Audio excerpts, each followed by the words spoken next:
My name is Jen, and I've been a platinum level Amazon influencer for over 2 years. And I just developed this YouTube series for Amazon influencers called Creator Coffee Break. And the point of this series is to share with you some tools, some strategies, and some lessons. I'll give you one important tip every single week. I learned through trial and error, and it took me a long time to build my business up. I had a hard time sifting through the chatter on online Facebook groups, and a lot of people just wanted to sell me a course.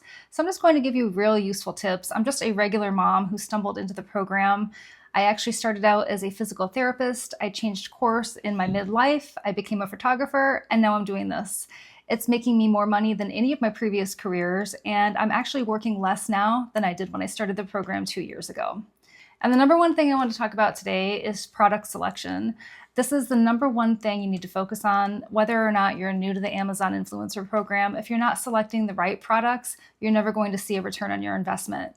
When I first started, people were telling me to just record every single thing in my home, and this was taking so much time. I wasn't seeing great returns. As soon as I started being more selective, I found that not only was I working less, but I was making so much more money. And I'll show you exactly how I select products to review. Sometimes I am investing in them myself, but most times sellers are sending them to me or actually reaching out to me in my email to send me products. And before I accept or deny, I have a filtering process that I go through that I'm going to show you now.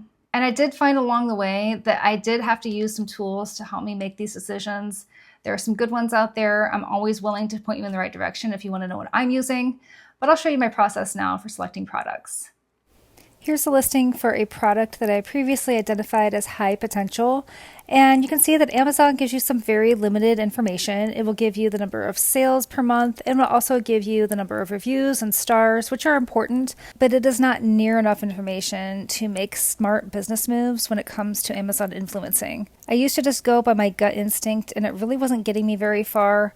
I did learn that I had to invest in a few tools. One of them that I like to use actually gives me a score. This particular one saves me a lot of time, and it's the most accurate one that I've found so far.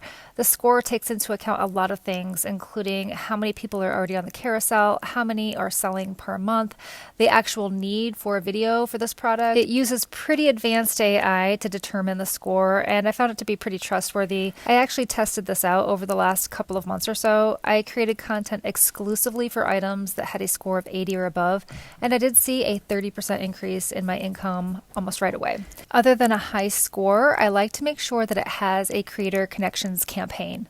If it doesn't have a Creator Connections campaign, I am absolutely not going to create content for it.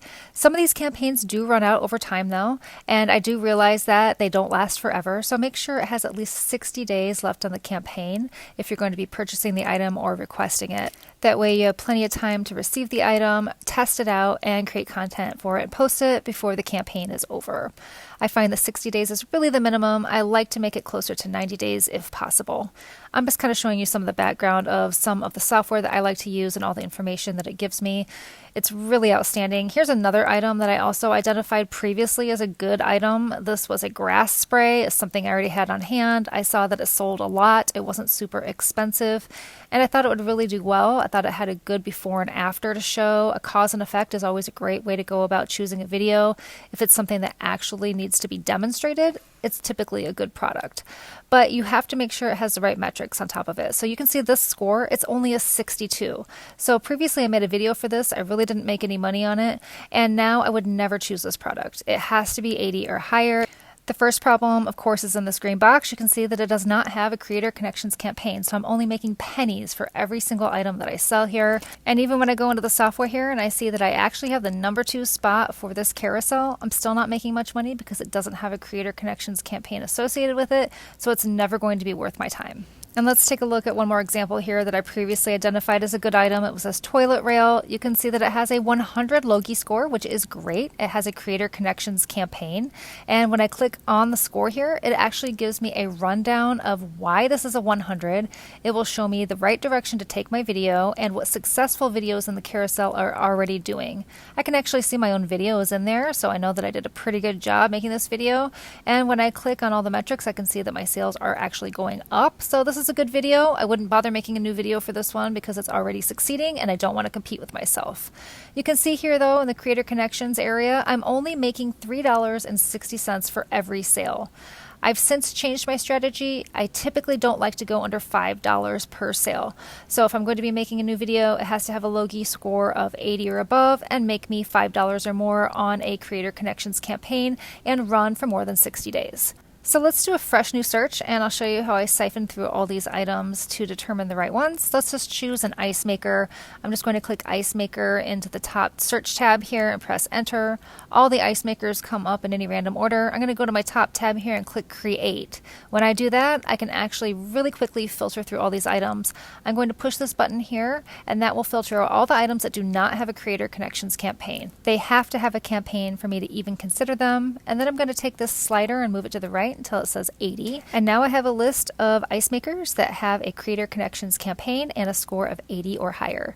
Now I'm going to look at all this information in front of me, and I'm going to choose some that have high monthly earnings. I'm going to click on them and make sure that the score is appropriate, that they're selling enough units per month to be adequate. I like to make sure they're making 25K or more a month, and that it's going to make me $5 or more per sale.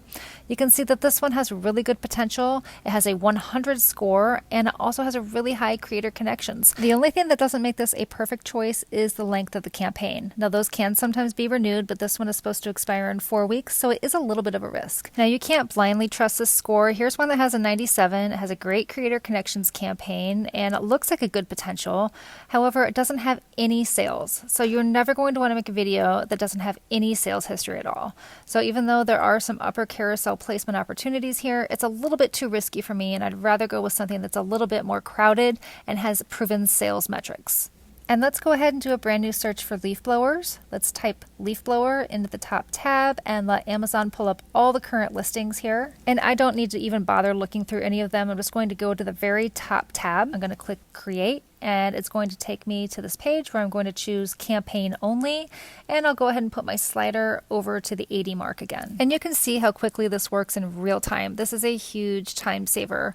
So now I have a list of all the potential items I want to consider. I want to find one with a high score, and I want to find one with proven sales. I'm going to skip over the ones that say NA. I'm going to go to the top, and I'm going to click this little arrow. It will take me directly to the listing. This one has a Logie score of 100. It has a fabulous Creator Connections number and a long campaign. So this would be definitely something I'd want to consider. You can click over into this purple box if you want to see what the competition is. This can be useful information. It will show you how many creators are already on the carousel, how many are performing well that you need to compete with, and how many have been uploaded recently. So if there's a large influx of creators coming in, you might want to skip the item because you have a lot of competition coming in.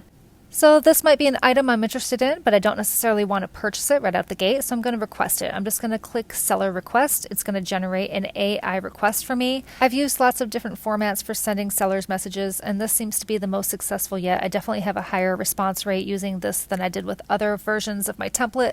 That being said, I don't typically spend a lot of time reaching out to sellers. I will typically purchase an item if I really want to make a content for it, and a lot of my items come from outreach that comes directly to my email account through my YouTube. That's a basic overview of how I'm selecting products to make videos for. You don't need 2,000 videos to be successful in the program. You need an isolated set of high potential items that you've really identified, and you need specific tools that are really going to give you that background information. With recent reporting changes and changes in visibility with Amazon, it's really important that you have more information that's on hand to make smart business decisions. Hopefully that gives you a little bit of insight into my workflow. And if you're wondering what software I'm using here today, I'm happy to share the link with you if you just leave a comment down below. It's called Logie 5, and I actually helped develop it over the last couple of months, along with about 40 other Amazon influencers, and it has so much more functionality than what I've showed you here today. I couldn't even go over all of it in one episode, so I'm going to share with you tips and tricks along the way. It does use a lot of AI. It can generate thumbnails for you. It can post to your socials. It pretty much does everything but film for you, and it helps you make smarter decisions. That's the number one reason I like to use it. I also use other tools as well, but this one is quickly outpacing all the other ones. I'm excited to start this Creator Coffee Break series with you. Every week I'll be sharing something new. Sometimes it will be filming and photography related, sometimes it will be workflow, and sometimes I'll share with you some tools or some really important tips and tricks for selecting products and for uploading them. Thank you for joining me, and I hope to see you next week.